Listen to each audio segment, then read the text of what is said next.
band who, when you have the word vampire in your band name, you'll always have work on Halloween. Vampire Weekend is here with us tonight. Tomorrow night on the show, Jon Stewart and Stephen Colbert will be here together tomorrow night, and we'll have music from the Avett Brothers with the Brooklyn Philharmonic. So please join us tomorrow night, too.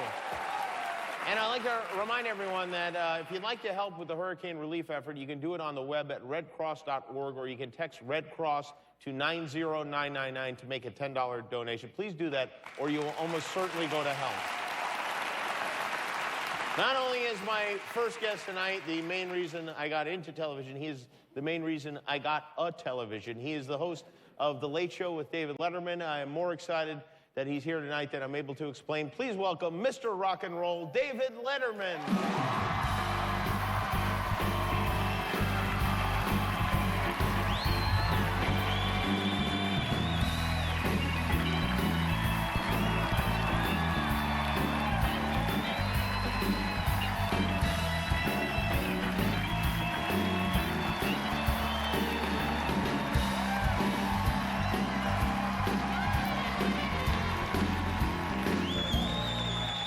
Welcome.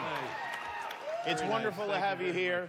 Great pleasure to be here. Thank you. I'm excited to have you here. I'm a little bit overwhelmed. I would imagine it's similar to when Johnny Carson was on your show. Well, when Johnny Carson was on my show, the big difference was Johnny Carson really was something, and I'm not much of anything. That was the big, big difference. Maybe to you, but to me, I mean, for instance, this is a real picture. This is my 18th birthday. Here I am with my Late Night with David Letterman cake.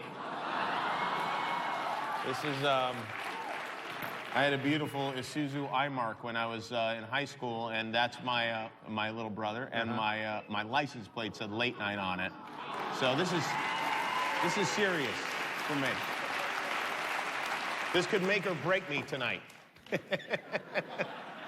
I hope I'm not making you uncomfortable. No, I'm fine. I'm more certain concerned for you. I mean, did your parents step in when they saw? I mean, these are warning signs, Jimmy. Yeah, that's just the tip of the iceberg. That's just the stuff we were able to get on film. Oh, my goodness. Well, I was telling someone earlier today, in show business, you're not, one of the precepts is you're not supposed to really be nice to people. Is that right? Especially if you have the same occupation as another person. Well, Jimmy and I do the same thing for a living. Jimmy has broken that precept and has been nothing but generous and courteous and kind to me my entire career. Well, that's nice of you to say. And I'll be honest with you, at first it was troubling. I kept saying to people, why is he sucking up to me? What's in it for him?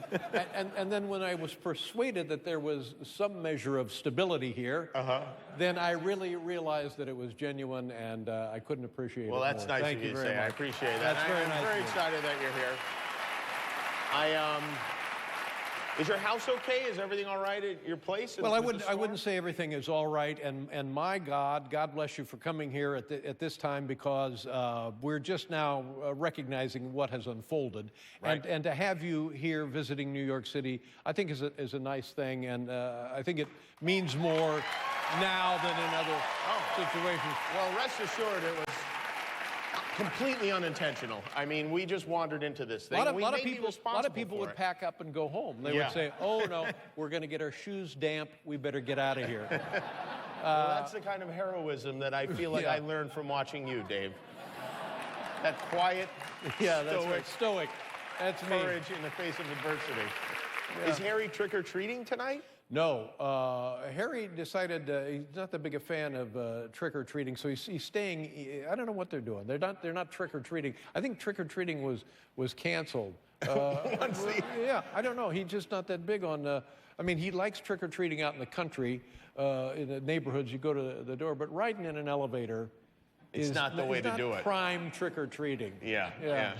Okay. So they're staying home. I like a kid that doesn't like to trick-or-treat. Is that his way? Is he? Because I would imagine that you weren't going to Halloween parties and nightclubs and the like when you were a young man. Why do you say that? I don't know. doesn't seem like it's in your character. That makes me seem odd.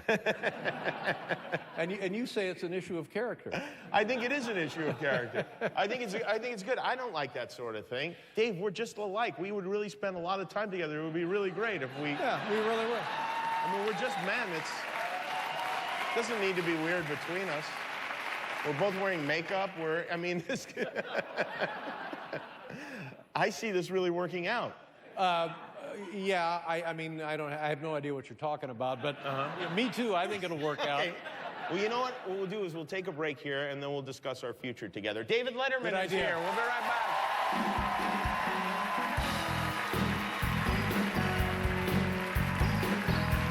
Jimmy Kimmel Live Back to Brooklyn is brought to you by Ciroc Ultra Premium. Celebrate life responsibly.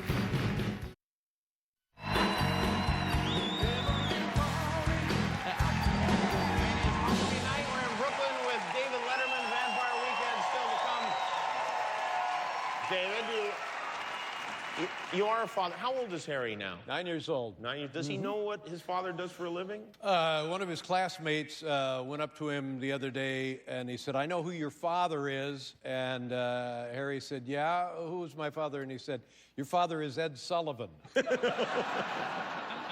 So we're close. And what I found about being a parent, everybody knows these things. I'm learning them late in life. You in some areas, you tend to overdo it, where you should not overdo it. Some areas, you underdo it. And I feel like I'm either way ahead of things or way behind things. And when he was in kindergarten, they said, we're studying journeys. The little kids are studying journeys. Now, I don't know if we're talking about symbolic, metaphoric journeys or actual physical journeys. It makes no sense to me. But they said, do you have a story about a journey that you can come in and tell all the kindergarten kids? And I'm so eager, I wanted to help. So I said, yes, I do. And then I had to think of a story. And the story I came up with was years and years ago, about this time of year, a black bear broke into my house in Montana. And it happened like at 4 o'clock in the morning, and I hear stuff banging around out in the kitchen, and I thought, oh, I bet somebody's making breakfast. And I went back to sleep. You don't expect to see a bear in your kitchen. No, rarely. But I do expect that there may be a slight chance someone is fixing me breakfast. I think that's just automatic with everybody. You never know. So this is the story I tell to the kids, and I bring in pictures of the bear, and he had pulled off the refrigerator, and he had twisted stuff and bent up the refrigerator, and there's pictures of him sleeping in next to the baby crib, and it's crazy. And I go through this whole thing talking about the journey the bear made, and even I'm not buying it. And then at the end of the little presentation, we have bear bells that you're supposed to take that'll scare away bears. And it's never been proven to work, but they sell a lot of them. And so we passed out the bear bells, and one little kid at the very end comes up to me, tiny little kid, cutest little kid I've ever laid eyes on, and he says, "Excuse me, Mr. Letterman." I said, "Yeah." And he says, "Have you ever seen a bunny?" I said, yeah, I have. So I realized there was no point in me being there whatsoever. Kids don't appreciate anecdotes the way they do. Being there or not being there is just about the same for me. And I hear about you spending time with these children. Do you have friends? Do you have like guy friends that you hang out with? No. Why not? Why do you think I don't know is? why that is, and I don't think that at this point, and certainly not here on this show, we're going to answer that question. But it's true. I think people don't like me.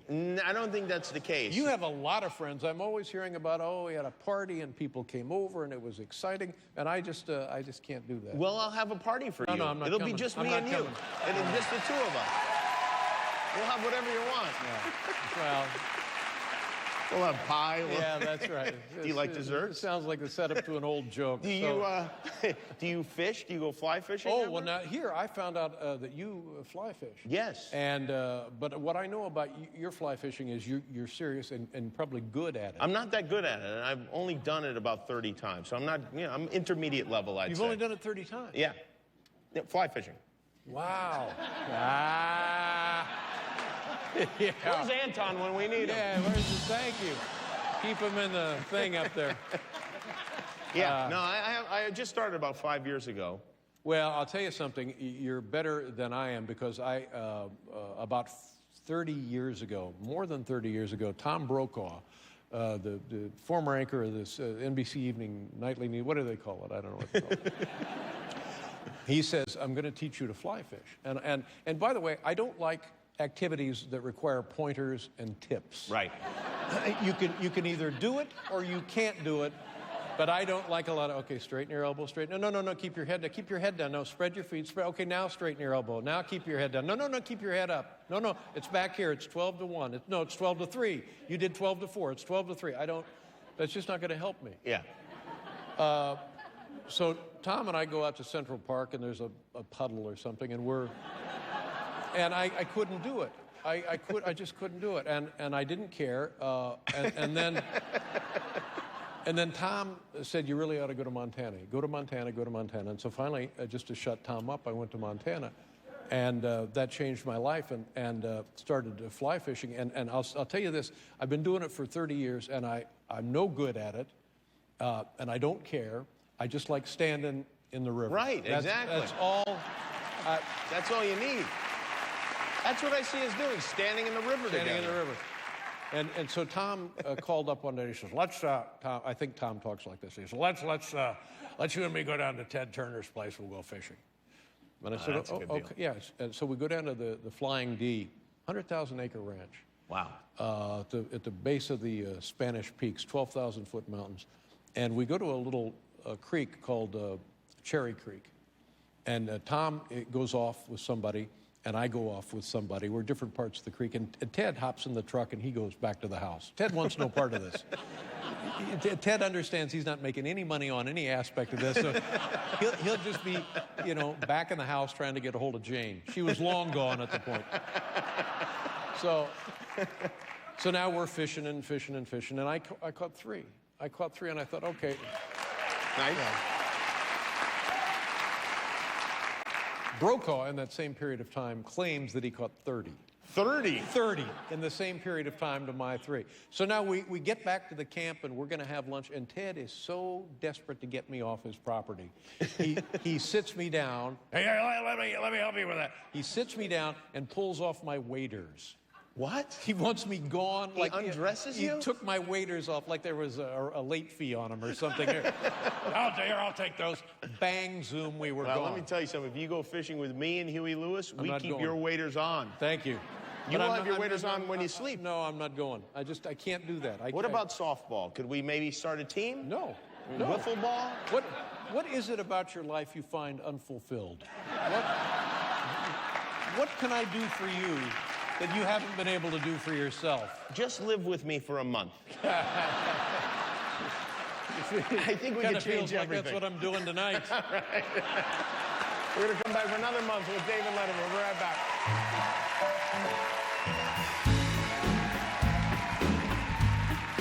Jimmy Kimmel Live Back to Brooklyn is brought to you by Ciroc Ultra Premium.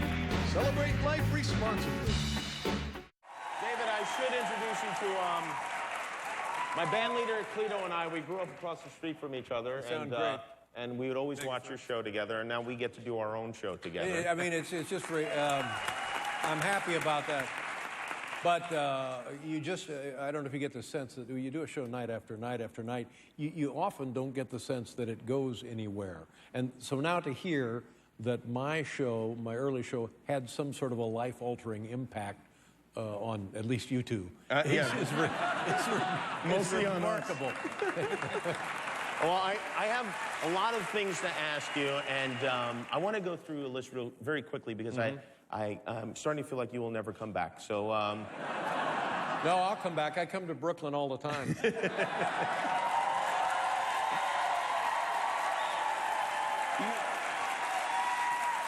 You know how far away my theater is from this theater in actual miles? 7 miles. Isn't that remarkable? Only 7 miles. Yep.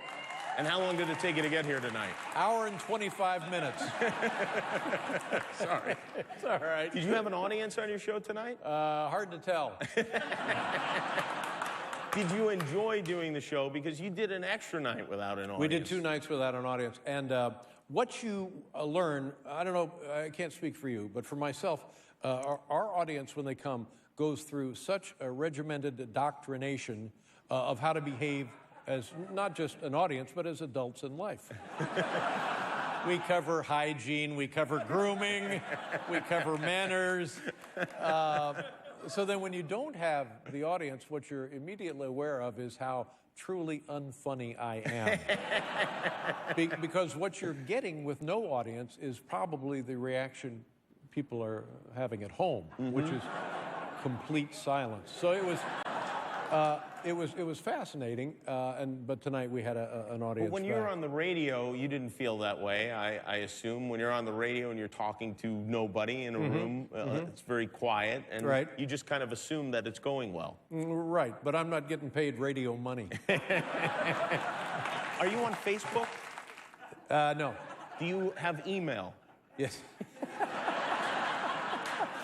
Yeah. You do? And we got a color TV also. Do.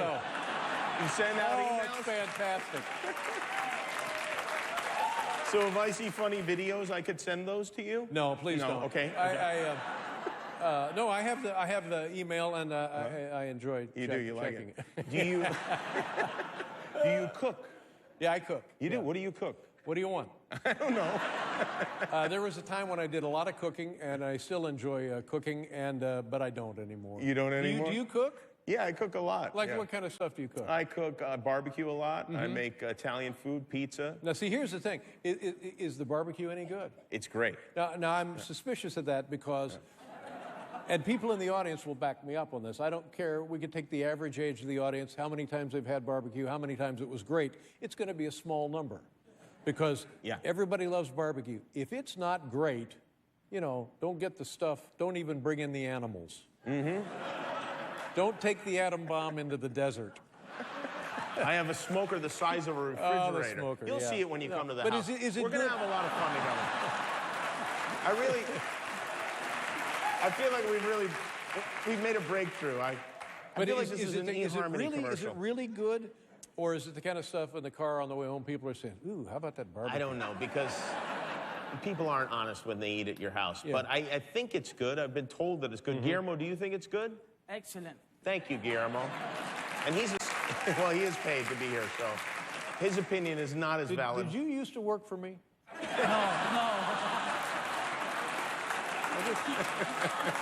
It's a different guy. Everywhere I've been since I've been here, I run into people that used to work for me. We're taking your secondhand stuff. What can I say? Oh, no, not secondhand. No, I think you get the prime, my friend. Well, thank you for being here. Oh, now here's I'm not done yet. Okay, good. Here's the other thing. They're moving your show to 11:30 in January. Yeah, you're not mad, are you? No.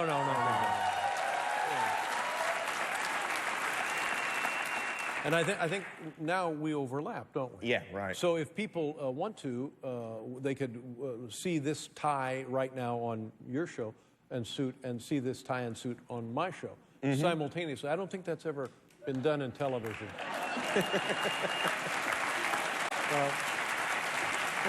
But anyway, I want to wish you the best of luck when you move the show. I think it'll be exciting. I think you're going to be perfect at 11:30, and you and everybody who have worked so hard here at whatever time you're on now. I don't. Who knows when he's on now? Well, thank you. I hope. But I think it's going to be great, and I couldn't be happier to have you in the running. There. Well, that's nice. I do appreciate that. And it's great to have you here. It really is. David Letterman, everybody. We'll be right back with Vampire Weekend.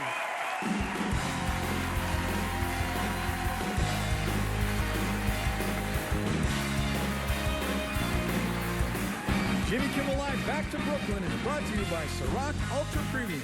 Celebrate life responsibly.